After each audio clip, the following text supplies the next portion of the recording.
दोस्तों आज के इस वीडियो में हम जानेंगे सीटेट क्या होता है और दोस्तों हम ये भी जानेंगे कि सीटेट एग्जाम कौन दे सकता है। और दोस्तों अगर आप सीटेट एग्जाम क्वालिफाई कर लेते हैं, पास कर लेते हैं, तो दोस्तों इसके बाद जो है ना आपके पास क्या स्कोप होता है। और दोस्तों हम ये भी जानेंगे कि CTET, HTET, UP TET, REET, MP TET में क्या अंतर होता है। देखिए दोस्तों, आप लोग में से मोस्टली स्टूडेंट जो है टीचर बनना चाहते हैं और आप में से मोस्टली स्टूडेंट टीचर ट्रेनिंग के कोर्सेज भी कर रहे होंगे, चाहे वो डीएलएड हो सकता है, बीएड हो सकता है, जेवीटी हो सकता है, एनटीटी हो सकता है, डीएड हो सकता है या डीपीएससी हो सकता है।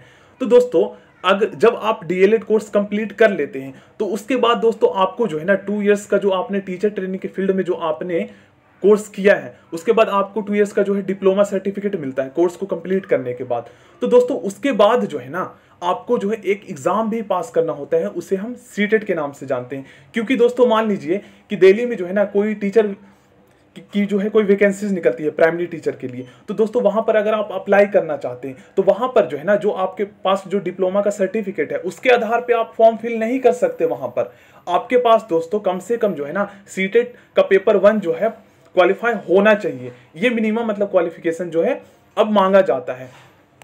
तो यही है दोस्तों सीटेट। अब सीटेट को हम फुल फॉर्म क्या होता है, तो सीटेट जो होता है सेंट्रल टीचर एलिजिबिलिटी टेस्ट, और इसको जो है ना सीबीएसई कंडक्ट करवाता है। तो इसके एग्जाम पैटर्न, सिलेबस के बारे में भी हम जानेंगे। और दोस्तों हम ये भी जानेंगे ना कि सीटेट होता क्या है और एचटेट में क्या अंतर होता है। जैसे कि हरियाणा में एचटेट होता है, यूपी में यूपी टेट होता है, बिहार में स्टेट टेट होता है। मतलब कि हर स्टेट का जो है ना एक टीचर एलिजिबिलिटी टेस्ट होता है जिसे हम टेट के नाम से जानते हैं। राजस्थान में रीट होता है और मध्य प्रदेश में एमपी टेट होता है। तो इसके बीच अंतर जानेंगे। और दोस्तों अगर आप सीटेट क्वालिफाई कर लेते हैं तो क्या आप दिल्ली में टीचर बन सकते हैं, ये भी हम जानेंगे। अगर आप एचटेट क्वालिफाई कर लेते हैं तो आप कहाँ के टीचर बन पाएंगे, ये भी हम जानेंगे। अगर आप दोस्तों देखिए एचटेट जो होता है ना ये हरियाणा का होता है। मतलब कि अगर हरियाणा के जो स्टूडेंट हैं उन्होंने अगर एचटेट क्वालिफाई कर लिया है तो वहां पर वो टीचर बन जाते हैं।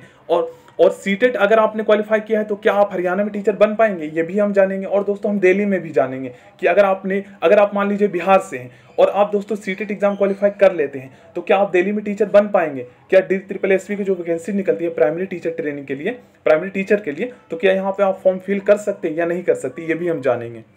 देखिए दोस्तों मेरा कहने का मतलब ये है कि अगर सेंट्रल लेवल पे जैसे KVS हो गया, NVS हो गया, DSSB हो गया और आर्मी पब्लिक स्कूल में जो टीचर की वैकेंसीज निकलती है तो वहां पर क्या है ना दोस्तों, मतलब कि अगर आपने टीचर ट्रेनिंग के कोर्सेज तो आपने कंप्लीट कर लिया, आपके पास डिप्लोमा सर्टिफिकेट है, बट दोस्तों आपका डिप्लोमा सर्टिफिकेट से ही ओनली काम नहीं चलता। आपके पास जो है ना सीटेट का पेपर 1 भी क्वालिफाई चाहिए, तभी आप इसके लिए अप्लाई कर सकते हैं। यही सीटेट का मतलब कि बेनिफिट है। अब दोस्तों एक बार हम जान लेते हैं कि कम से कम कितने मार्क्स चाहिए, उसके बाद सिलेबस, एग्जाम पैटर्न सब हम जानेंगे। छोटी सी वीडियो, इस वीडियो को आप एक एंड तक जरूर देखना। देखिए ऐसे स्टूडेंट जो जनरल कैटेगरी से बिलोंग करते हैं उनके लिए 60% चाहिए। मतलब कि 150 मार्क्स का जो है 150 मार्क्स के जो है क्वेश्चंस होते हैं, 2.5 घंटे के पेपर होते हैं, ठीक है ना। और इसमें मल्टीपल चॉइस क्वेश्चंस आते हैं। क्वेश्चंस कैसे आते हैं ये भी मैं आपको बता दूंगा।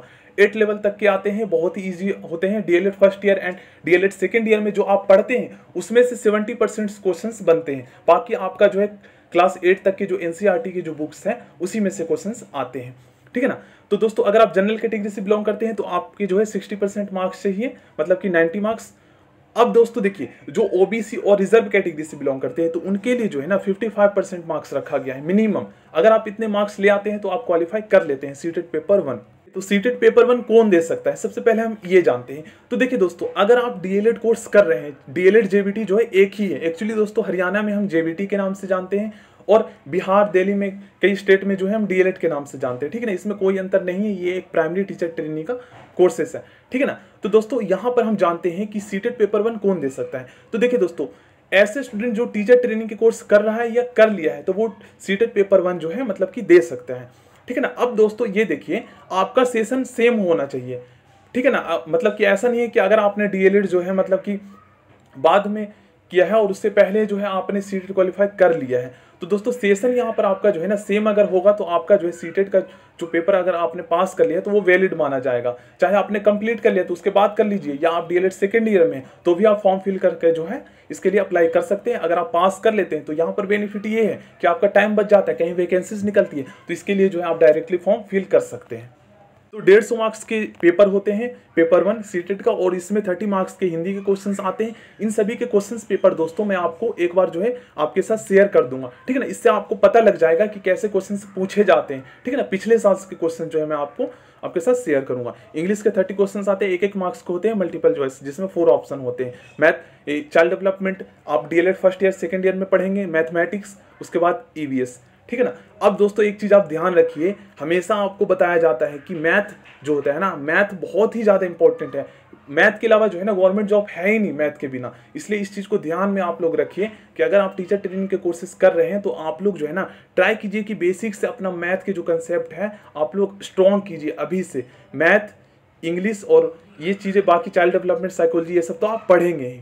अब दोस्तों हम जल्दी से जो है ना एक बार एचटेट जो हरियाणा में जो टीचर एलिजिबिलिटी टेस्ट होता है और सीटेट के बारे में इनके बीच में जो है ना अंतर समझ लेते हैं। तो दोस्तों एक्चुअली होता क्या है दोस्तों कि सीटेट एग्जाम जो है होता है ना, अगर सेंट्रल लेवल पे कोई वैकेंसी निकलती है, दिल्ली में अगर कोई वैकेंसी निकलती है, तो अगर आपने सीटेट एग्जाम क्वालिफाई किया है, आप किसी भी राज्य से बिलोंग करती है, ये मैटर नहीं करता। अगर जो सेंट्रल लेवल की जो वैकेंसी निकलती है, केबीएस, एनबीएस, DSSS में जो वैकेंसीज निकलती है, यहाँ पर भी अगर आपने सीटेट क्वालिफाई किया है और किसी भी स्टेट से बिलोंग करते हैं, तो आप यहाँ पे जो है ना फॉर्म फिल कर सकते हैं, अप्लाई कर सकते हैं, मतलब कि यहाँ पर आप टीचर बनने के लिए एलिजिबल हो जाएंगे, ठीक है ना।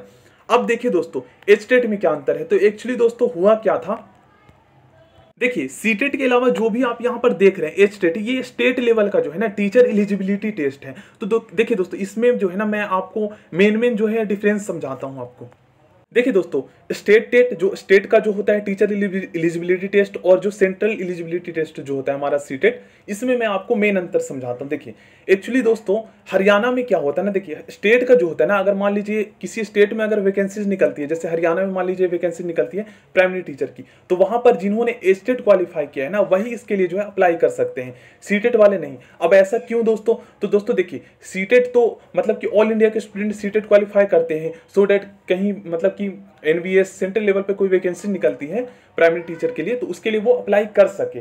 तो ऐसे में दोस्तों सीटेट के बहुत सारे स्टूडेंट हो जाते हैं। अब मान लीजिए 5000 पोस्ट की वैकेंसीज वहां निकलती है हरियाणा में, अब जिन्होंने सीटेट भी क्वालिफाई कर लिया है, तो दोस्तों इस सिचुएशन में क्या होगा कि जिन्होंने अगर मान लीजिए हरियाणा में दोस्तों एक मैं आपको बताता हूं, हरियाणा में क्या होता दोस्तों कि हरियाणा के जो गवर्नमेंट थे ना उन्होंने क्या किया था 2022 में या 2021 में सीटेट को जो है ना सीटेट को जो है ना एचटेट के इक्वल कर दिया था।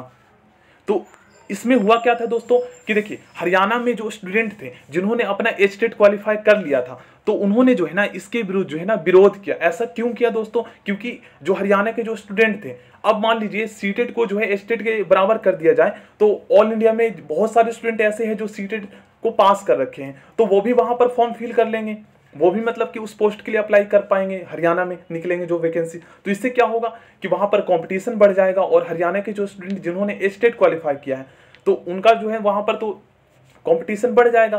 तो इस सिचुएशन में दोस्तों उनकी जो पॉसिबिलिटी होगी बहुत कम होगी, तो इसलिए उन्होंने जो है विरोध किया इस बात की, और वहां पर जो है फिर से जो है 1 साल बाद जो है हरियाणा गवर्नमेंट ने सीटेट को जो है ना मतलब कि अनइक्वल कर दिया, वहां पर हटा दिया, मतलब कि सीटेट वाले स्टूडेंट वहां पर जो है फॉर्म नहीं फिल कर सकते, ये चीजें कर दिया। नहीं तो 1 साल पहले जो है उनको इक्वल कर दिया गया था। तो अब आप समझ गए होंगे कि मतलब स्टेट टेट जो होता है ना वो स्टेट का होता है और सीटेट वो सेंट्रल लेवल का होता है, बट कई राज्यों में इसको इक्वल कर दिया गया है, तो वहां पर जो है वो फॉर्म फिल कर सकते हैं सीटेट वाले भी, और स्टेट टेट क्वालिफाई करने का अपना अलग बेनिफिट है।